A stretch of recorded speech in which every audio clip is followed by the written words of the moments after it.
नमस्कार। आज हम जानेंगे 11वें श्लोक का अर्थ। यह अर्जुन को यह जिज्ञासा हो सकती है कि यदि उपर्युक्त प्रकार से आपके लिए मैं कर्म भी न कर सकूं, तो मुझे क्या करना चाहिए। इस पर भगवंत कहते हैं, श्लोक 11, अथैतदप्यशक्तोऽसि कर्तुं मद्योगमाश्रितः सर्वकर्मफलत्यागं ततः कुरु यतात्मवान। श्लोक का अर्थ, यदि मेरी प्राप्ति रूप योग के आश्रित होकर उपर्युक्त साधन को करने में भी तू असमर्थ है, तो मन बुद्धि आदि पर विजय प्राप्त करने वाला होकर सब कर्मों के फल का त्याग कर।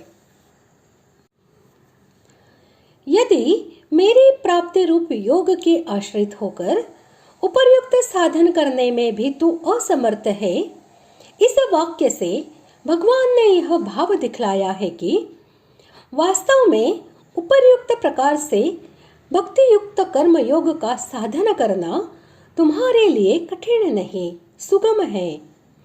तथापि यदि तुम उसे कठिन मानते हो, तो मैं तुम्हें अब एक अन्य प्रकार का साधन बतलाता हूँ। आत्मा शब्द मन, बुद्धि और इंद्रियों के सहित शरीर का वाचक है। अतः जिसने मन, बुद्धि और इंद्रियों के सहित शरीर पर विजय प्राप्त कर ली हो, उसे यतात्मवान कहते हैं।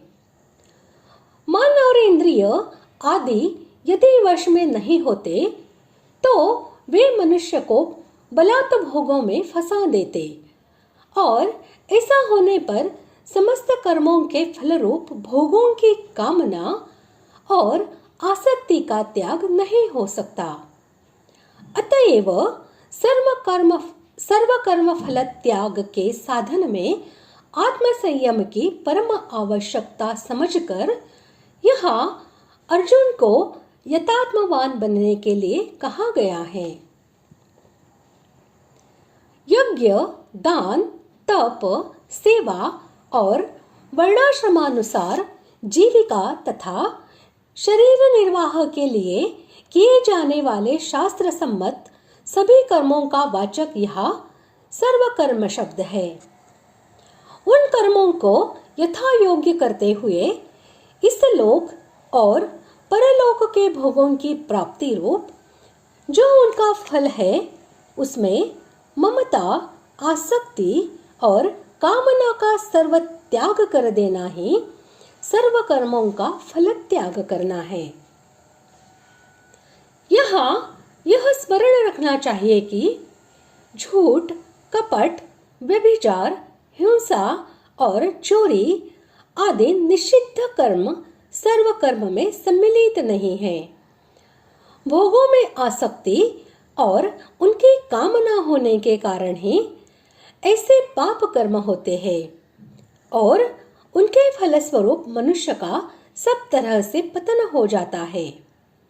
इसीलिए उनका स्वरूप से ही सर्वथा त्याग कर देना बतलाया गया है।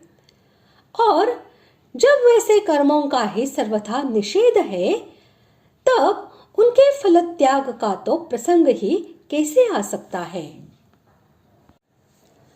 इस प्रकार आज हमने 11वें श्लोक का अर्थ जान लिया है। अगले भाग में जानते हैं 12वें श्लोक का अर्थ।